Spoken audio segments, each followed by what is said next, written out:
Alors le Pays d'Hôte, c'est une région naturelle, avec plutôt des argiles, et elle est située entre Troyes et Sens, au sud-est de Paris, environ 2 heures de Paris.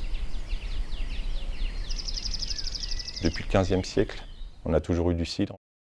Les anciens ont fait des sélections naturelles par rapport aux variétés, en partant de pommiers sauvages, donc des variétés plutôt acidulées et adaptées au climat et au terroir du Pays d'Hôte. On a répertorié plus d'une vingtaine de variétés. Moi, sur l'exploitation, j'en ai au moins une quinzaine qui sont parfois difficiles à reconnaître ou à différencier. Voilà. Ces variétés-là se sont sélectionnées au fur et à mesure des siècles pour garder les meilleures, les indispensables. Parfois les plus acidulées, les plus goûteuses, celles qui résistent le mieux au climat ou aux insectes et aux maladies. C'est une sélection qui s'est faite, on va dire, naturellement, mais aussi par les producteurs. À l'origine, c'était comme une boisson dont on avait besoin partout, dans les fermes, etc. Et donc, c'était la sélection pour avoir les meilleurs goûts, mais aussi pour pouvoir faire quand même des boissons, puisque dans les fermes, ceux qui venaient faire les batteries, etc., avalaient des tonneaux entiers de cidre. Donc, il fallait avoir des gros volumes de quelque chose qui était facile à produire et facile à boire. Et donc, comme on peut le voir sur la carte ici, par les couleurs plutôt rouges, on va être sur des argiles. Alors que le reste du département de l'Aube, principalement au nord, on va être principalement sur de la craie. Et donc le pommier va lui plus trouver sa vie sur la partie argileuse. Le silex, donc certains vont parfois dire qu'on retrouve le goût du silex, un peu de la pierre à feu dans le cidre. Mais il va apporter aussi le réchauffement. Ça va drainer aussi, ça va faire des sols moins bloquants. Donc tout ça, c'est un ensemble propice au pommier. On va dire les 5 premières années, on est parti donc avec juste le verger familial, parce qu'on avait presque 2 hectares, c'était très bien pour commencer.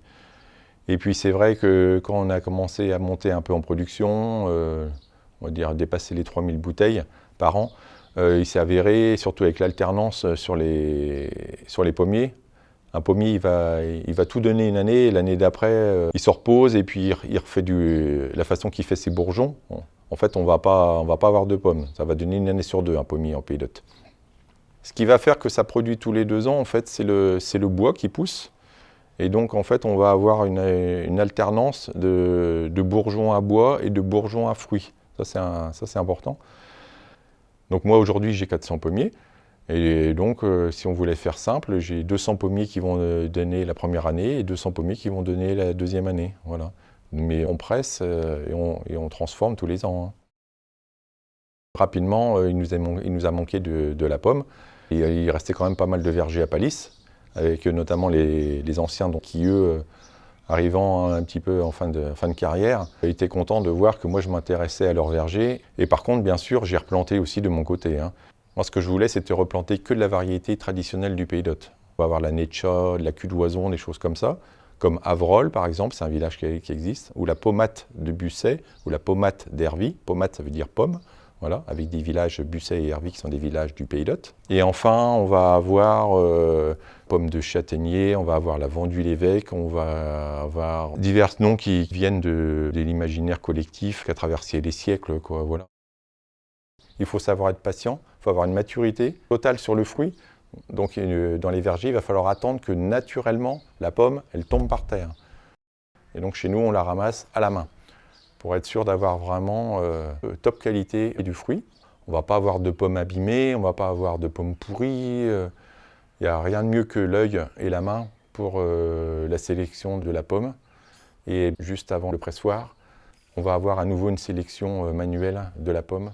Nous, notre production de cidre, que ce soit les doux, les bruts, les extra bruts, on ne rajoute rien, on est en 100% pur jus, sans ajout de sucre.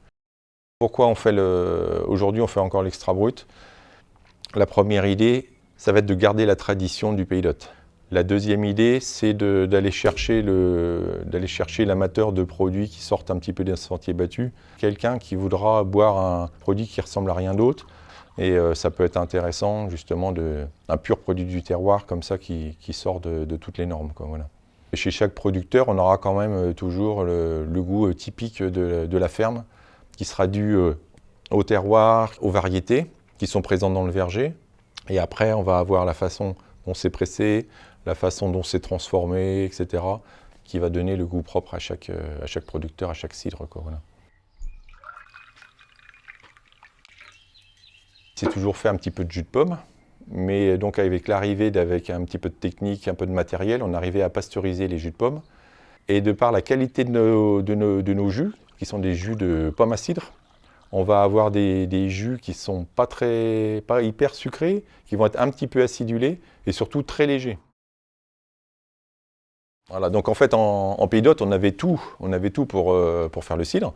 C'est-à-dire que d'un côté, donc on avait ces vergers-là qui étaient là depuis des siècles et des siècles. Et moi sur Palisse, j'avais les anciens qui avaient un savoir-faire reconnu, hein. C'est vrai que j'avais deux, trois anciens qui étaient autour de moi et qui savaient faire du bon cidre, qui étaient reconnus pour ça. Donc en fait, moi j'avais juste à me mettre à m'imbriquer dans ce milieu, trouver ma place. Et par mon travail, mon savoir-faire donc acquis sur le terrain et auprès de ces personnes-là, du coup, j'ai mis cet atelier-là en place. Et donc l'idée, moi, avec les années passant, je me suis dit, je vais faire la même chose après pour les jeunes producteurs. L'idée, c'était d'aller encore plus loin. C'était de me dire, si on arrive à aller chercher l'IGP et les jeunes, leur tenir la main comme les anciens de Palisse, ils ont fait avec moi. Donc demain, on a les jeunes qui sont là, aujourd'hui dans le syndicat, mais attirer encore d'autres jeunes. Et demain, planter, parce qu'on a aussi les départements de l'Aube et de l'Yonne, mais aussi les régions qui sont derrière ces projets-là.